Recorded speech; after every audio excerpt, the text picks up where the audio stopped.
All right. So I myself am a visual learner. I learn more by watching as opposed to reading. So I'm going to do a little bit of a video review here of the Rapsodo. Walk through the app a little bit and the data that it provides. I went to the range yesterday a couple times and got some data on several different clubs. So I'll walk through that and what that shows, and then go through what I like about this thing and what it does, and then some of my concerns that I have about it as well. So looking at the app, here you can see it has each of my range sessions. So this one at the top is the last session that I did, 35 shots. Then the one before that, 15, the one before that, 40, and so on and so forth. And you can scroll it up. Obviously, I'm looking at an iPad as well. You can see here I did a combine on the 29th. I'm not going to jump into that one because the app did crash right at the end of that. So I'm not sure if it's providing everything that it typically does, like a score. I did not get a score from that combine. So I still need to do another one and so I can get a better look at what that does. So you can see the history of my sessions here. So we'll go ahead and then go into the last one. So all you do is click on it and it brings you into here. Gives you the full table view of all of the data. You can see here at the top, I hit pitching wedge, 8-iron, 7-iron, and driver in this session. And it gives you a little scatter plot of where each of them landed. And if you swipe that, it gives you a little ball flight view, side of the ball flight, all the ball flights. Kind of a lot going on there, obviously, but it's kind of cool. You can see how each different club ball flight looks. And then obviously looking down here at the chart, I can scroll on this and look at every shot. I did go through here and delete a few crazy outliers where either I hit a really bad shot or just something seemed a little off on that. So you can see at the top up here, I'm looking at carry yards, total yards, launch angle, and side carry right now. So carry yards, it gives you for every club. Total yards, typically, it only gives you for driver when you're hitting and some other areas of the data. If I put it here in this chart, it does give total yards for every club, although it's not specified for that. So I'm not sure how accurate those numbers will be, but they do look, like they might be decent numbers. Not terrible. Maybe it's not as optimized as it is for driver. I'm not sure, but you can get that if you select it in this table view, and you can change the table view and what you look at if you click up here, and it gives you all of your options. So you can see those 4 that I've selected. You can also select club speed, ball speed, smash factor, launch direction, apex, and shot type. Now you can only have 4 selected at a time. So if you select one, and you have to deselect first, deselect one, then you can select another. Yeah. So only 4 at a time, which works, decent for the phone because the phone is a little bit smaller. But I didn't change anything, so I can't click save, so I'll click out of it. I believe Fuffle mentioned on an iPad, it would be nice to be able to look at more because you can see here, left to right, there's a lot of empty space. So I would think you could fit at least 1, maybe even 2 more data points on an iPad chart. If you tilt the iPad sideways, it doesn't change the landscape view. It's portrait view only. Anyways, so there's that. Just the kind of raw data of all the shots that you get by clicking into it the way that I did. Now you can also click up here and click on a single club if you just want to single that out. You can see at the top, then it spits out an average carry and total and whatever data points that you have selected, and then shows the scatter plot of just that club and the ball flight of just that club. So that's kind of cool. You can click on that and click out. So that's kind of everything I believe that you get within this menu. Just again, kind of a raw data view.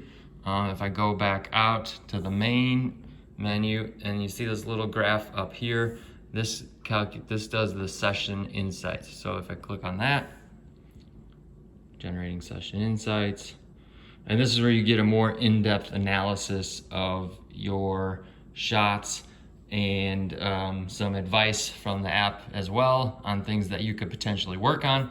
Obviously, you can see here you get the you get the ovals or circles to show where it's assuming your ball flight is going to land for that selected club based off of the shots that you took in this session. So, you know, this day, obviously, and maybe in general, if I pull driver, it's assuming I'm most of the time going to land somewhere within that massively large oval. Obviously, terrible day with the driver. And then it does it again with every club, and I believe you can select one club at a time, just like on the previous one, and it spits out a little bit more information there. 146 yards of lateral dispersion. Obviously, some really terrible drives in there. I might want to, you know, go back. If I go back to the raw data chart, you can actually select, I should have done this, you can select individual shots and you can delete them and remove them from the data. So like, you know, this far left one, if I duck hooked that one really bad and I know, you know, that was just one awful shot, I could go back there, you know, find the one with the biggest left miss and I could delete it from the data if I want, and I might get a more general average view of, you know, my decent looking shots. And then 47-yard distance dispersion front to back, 18% dispersion index versus a pro. Obviously not going to match a pro. So there's that. And if I scroll down here, you know, under this thing, it gives you a key takeaway for this session. Your lateral dispersion was greater than your handicap for every club that I hit. Work on selecting a target and minimizing lateral dispersion. Terrible day at the range, obviously. Dispersion index, how you compare versus a pro. Here, obviously, always going to be much worse than a pro. And then over here on the right, versus your handicap, a 10.1 to a 15. Currently, I'm sitting at a 14.7, and unfortunately climbing. So I would expect, you know, comparing against a 10 to a 15, I am not going to quite match in general, but being less than 50%, probably not great. Again, it was a rough day at the range, but it's nice to see that comparison against your handicap and see how you're stacking up against people with similar games. And then it gives you your worst club rated against your handicap, which was my 7-iron in this instance, and then it gives you this neat little chart. The pro is the outer one. You know, if everything is 100% really good, handicap range in red where I should be, and blue where I'm at in the middle. So a low percentage is not good here, and obviously not performing well, at least on this day, compared to my handicap. Again, saying my 7-iron was the lowest performance compared to my handicap. I had to keep working on that. Scroll back up to the top. This was the accuracy section. If I click on distance, you know, similar information. Gives you an average distance, your high, low, lifetime average, more key takeaways. Largest gap of consecutive irons for the session is 17 yards, between 8 and 7. So that's my gap between those 2 yards, those two clubs for the session. Obviously quite large, and something to focus on and that I can work on. And here just gives you a little overlay. So there is a little bit of an overlap. That average 17 is obviously quite large, but you can see there is some overlap. So this, if you did work through your full bag in session, which I do need to do, I feel like this might be a pretty cool looking graph, seeing how each club stacks up next to the next to the next, and, you know, making sure that each bar of a club overlaps with the bar next to it. Okay, club comparison, and then obviously just more information to look at. This is kind of an average data of the raw data that we saw at the beginning. And then if you go down here, you can compare club versus club if you really want to. I can select the clubs that I used on the session, and I can select one, and I can compare it against, if I'm doing 8-iron, I'm probably going to want to compare against 7-iron. So I can do that, and it shows it looks like the average distance in this section of the lateral dispersion that I'm hitting it. So all the way on the left, 7-iron is averaging 169. In left center, I'm averaging, you know, those numbers, and then center, right, you know, speaks for itself kind of there. So you can kind of compare and see how, I guess, not just the club in general gapping sets up, but how your club gapping sets up maybe on your misses left and right, and if you hit it well into the center of the fairway. So that's kind of neat as well. And then going up here to consistency. This is not going to look good, I'm guessing. Nope. So this shows obviously the percentage of shots that go hook, draw, straight, fade, slide, slice. Obviously you want most of these in the middle and not much red. And again, similar to the last one, you can compare to. So let's just do the 8 and the 7 again really quick and see what that looks like on this one. And there you go. 7 iron, I missed left more, did not miss the 8 iron left. Missed them both right a little bit, and then missed the 8 iron furthest right. I imagine this data is going to mean a lot more in a particular, single session. The more shots that you take, you need 6 shots of a club to have it included in this session's data. I think, obviously to get a better view of that, at least particular day, I guess more is going to be better. But as we saw on the last page, you do get lifetime averages. So the more you use this thing, the more the data is going to build up and the more you're going to get out of it. And then you can do a single club analysis. Let's just look at 8 iron, and it gives you on your 8 iron, ball striking consistency percentage, and then compared to your handicap and your pro. Let's just ignore all these numbers and how terrible I am at golf. Launch angle, consistency, and smash factor, and how those stack up. Hey, look at that smash factor against the pro. Pretty good there, I'll take it. Key takeaway, ball striking is obviously pretty poor, so I can focus on that. And then shot shape frequency, straight, fade, slice. So a little bit more data based on whichever club you might want to choose. So that is a really quick rundown of all the information you get. Obviously, again, you use more clubs, you'll probably get a little bit more out of it, or maybe if you're focused on one club and trying to tighten up your dispersion, you can go in here and do that and compare it against your old information. So yeah, there's that, the session insights, kind of cool.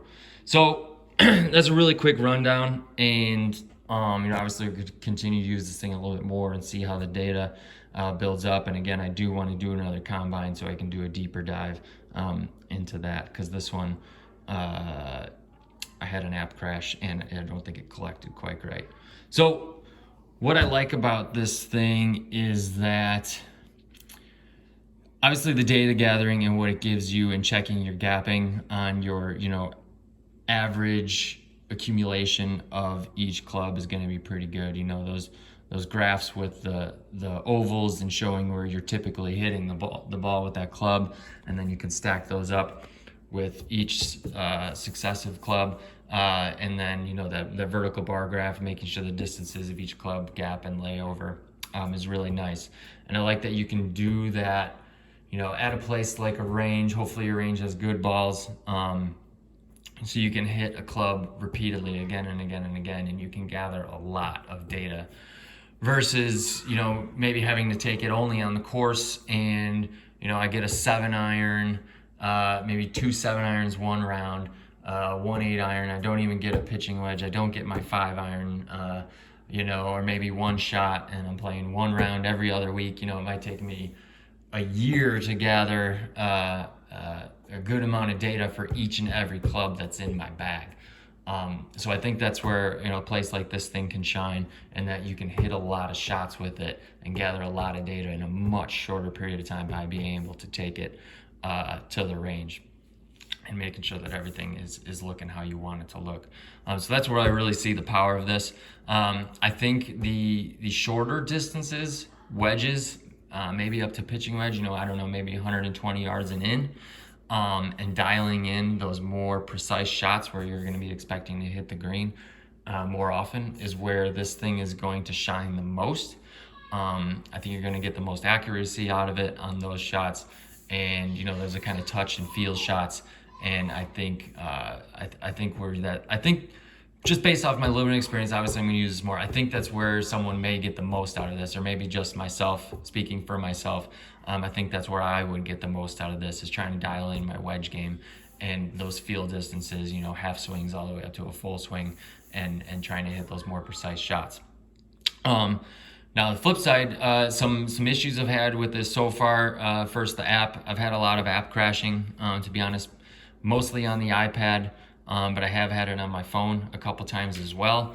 And I'll have it in the middle of a session. I'll look back and I'm back on the home screen of my tablet or on my phone, and I got to go back in, launch the app again, and get it back and going. You know, it takes 30 seconds to get it back and up, but it is a little bit frustrating to look back and realize that the app has crashed. Missed balls, I'm getting a minimum, you know, on this session that was 35 shots, and I probably deleted 4 shots out of it as well. So let's say 40 shots. I probably had, if I had to guess, 6 to 8 missed shots out of that session, that it just didn't pick up the ball. That could be a mix of things. It's been really sunny here in Texas. And on the sunniest day, which there was this 35, it did seem to cause the biggest issues. My ranges, all the ranges I play at here also use yellow golf balls. I've seen in a couple places that this thing works best with white golf balls and not yellow golf balls. I don't know if that has to deal with, just the sunlight, generally kind of looking yellowish, I guess, and yellow golf balls. If the yellow golf balls get lost in the natural sunlight more easily than white balls, maybe. But the ranges I play at do use yellow golf balls. So with all of that, I have had moments in time where, I hit a shot and it gives me a distance, call it 130 yards, or say 140 yards. And I hit the next shot better, and I can visually see that it landed past the last shot, but the Rapsodo will give me a distance shorter than the ball previous to that, as much as like 10 yards difference. I don't have a laser rangefinder, so I can't precisely check that and verify that 100%. I'm going off my eye and my feel and the ball flight that I'm seeing. But I'm fairly confident that I am getting shots intermixed in where I don't think the distance accuracy is quite there. And like I said, I think it is more accurate on the shorter shots. I think that's where you're going to get the most precision out of it. That's where the touch game is at the touch game, the feel game is at. I think that's where the biggest benefit, at least for myself, is going to come with this thing, is using the shorter clubs. Driver, I've probably seen the biggest fluctuation in numbers. I had a couple the other day where I hit a drive really, really well. And when I do that on course, I end up usually around 270 yards. I would assume probably 250 yards of carry or so, and I might get like 210 yards of carry, maybe 230 yards total. And again, that could be just my range balls as well. It's been a little tough to try to fully understand how range balls and their quality may affect the data that you're getting. I may only be hitting the range ball 230 yards, where with my gamer ball it would go 270. I don't know. And similarly with the irons and some of the issues in accuracy that I feel like I'm seeing, it could be how the range ball launches off the club comparative to my gamer ball. But it's been a little bit tough to fully understand how a range ball can impact the data that you're getting. So those are just some of my concerns that I'm getting with it, and why I'm going to continue to use it, obviously, and gather more data for all of my clubs. And hopefully that, as I gather more, that starts to paint a more clear picture on everything that I'm seeing. But I think right now, this thing actually can be really valuable for dialing in, again, the shorter shots with the wedges and getting that more precision game where you're going to expect to hit more greens anyways. I think I covered everything that I wanted to jump into. Yeah, I think that's it for now. Anything else, I'll jump in and type some comments. This is already almost 20 minutes, so I don't know who's going to listen to the whole thing anyways. So yeah, going to keep using it and see how it continues to go as I gather more data.